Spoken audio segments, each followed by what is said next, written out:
नमस्कार, स्वागत है आपका मार्केट टाइम्स टीवी में।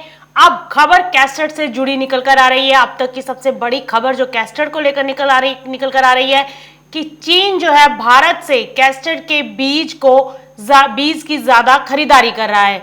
दरअसल भारत और चीन के बीच सीमा पर तनाव के दौरान कारोबारी मुद्दे पर एक नया मामला सामने आया है। Solvent extract association of India यानी कि सी का आरोप है कि चीन इस समय भारत से कैस्टर्ड सीड की बहुत ज्यादा मात्रा में खरीदारी कर रहा है। आपको बता दें, सी का कहना है कि पिछले कुछ महीनों में अपना रिजर्व बढ़ाने के लिए चाइना कमोडिटी की खरीदारी कर रहा है। कैस्टर्ड सीड में चाइना ह्यूज बाइंग करता हुआ दिखाई दे रहा है। इसके अलावा वो भारत से कैस्टर्ड सीड की बहुत ज्यादा मात्रा में खरीदारी कर रहा है और परंपरागत रूप से चीन पहले भी भारत से कैस्टर्ड ऑयल और उसके अन्य उत्पाद खरीदता रहा है, लेकिन इस बार चीन आश्चर्यजनक रूप से बहुत अधिक मात्रा में खरीदारी कर रहा है। सी का मानना है कि इसका भारतीय उद्योगों पर गहरा असर पड़ेगा और इसे लेकर एसोसिएशन ने केंद्रीय वाणिज्यिक और औद्योगिक मंत्री पीयूष गोयल को पत्र भी लिखा है। तो कैस्टर्ड सीड से जुड़ी ये बड़ी खबर अब निकल कर आ रही है।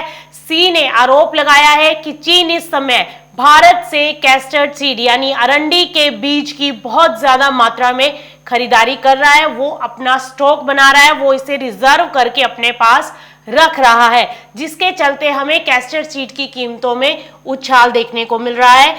कल के कारोबारी सत्र में कैस्टर्ड सीड की कीमतें 2% के आसपास तेज होती हुई हमने देखी हैं। कैस्टर्ड के दाम पिछले 2 महीनों में 8% बढ़ चुके हैं और पिछले अगर एक हफ्ते की बात की जाए तो महज एक हफ्ते में इसके भाव 5.5% बढ़े हैं। इस तरह कैस्टर्ड वायदा कारोबार ने पिछले 2 महीने में 8% का रिटर्न दिया है। वहीं बुआई का एरिया कम होने के कारण भी कैस्टर्ड की कीमतों में तेजी देखने को मिल रही है। और आपको बता दें कि कैस्टर्ड में जो तेजी आ रही है वो पिछले 2 महीनों में ज्यादा देखने को मिली है और इसमें तेजी की मेन वजह भी यही माना जा रहा है कि मांग बढ़ रही है। चीन जो है लगातार खरीदारी करता हुआ इस कमोडिटी में दिखाई दे रहा है और वहीं कोरोना महामारी के कारण लगाए गए लॉकडाउन हटने के बाद अब कैस्टर्ड की मांग हाजिर मंडियों में भी देखने को मिली है। इसकी वजह से भी कीमतों में उछाल दर्ज किया गया है। वहीं आपको बता दें, बाजार जानकारों का मानना है कि कैस्टर्ड में अब आगे भी तेजी बन सकती है। लगातार बाजारों के अंदर खरीदारी देखने को मिल रही है और इस बार इसकी बुआई भी कम है और मांग भी निकल रही है। एक्सपोर्ट डिमांड में काफी इजाफा देखने को मिल रहा है। अभी आपको बताएं, पिछले साल कैस्टर्ड की कीमतें 3400 से 3500 रुपए के आसपास थी और किसानों को अच्छे भाव नहीं मिले थे, इसलिए इस बार इसकी सोइंग कम हुई थी, जिसकी वजह से क्रॉप कम है। किसानों का रुझान इस फसल की तरफ कम हो गया था, जिसके चलते सोइंग कम देखने को मिली और लेकिन अब इसकी मांग बढ़ती हुई नजर आ रही है, जिसके मद्देनजर कीमतों में तेजी देखने को मिल रही है।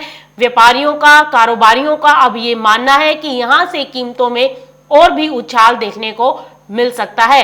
लगातार आ रही तेजी अब यहां से बढ़ती हुई नजर आ सकती है। सबसे बड़ी वजह चाइना की तरफ से खरीदारी देखने को मिल रही है। एक्सपोर्ट डिमांड में इजाफा है, हाजिर मंडियों में भी मांग निकल रही है, सप्लाई कम है। पिछले साल कीमतें कम देखने को मिली थी, जिसके चलते सोइंग कम हुई थी, किसानों का रुझान कम हुआ इस फसल की तरफ और इसकी वजह से सप्लाई इस बार कम देखने को मिल रही है और किसानों ने दूसरी फसलों की तरफ शिफ्ट कर लिया, जिसके चलते कैस्टर्ड की कीमतों में अब तेजी का रुझान बनता हुआ दिखाई दे रहा है।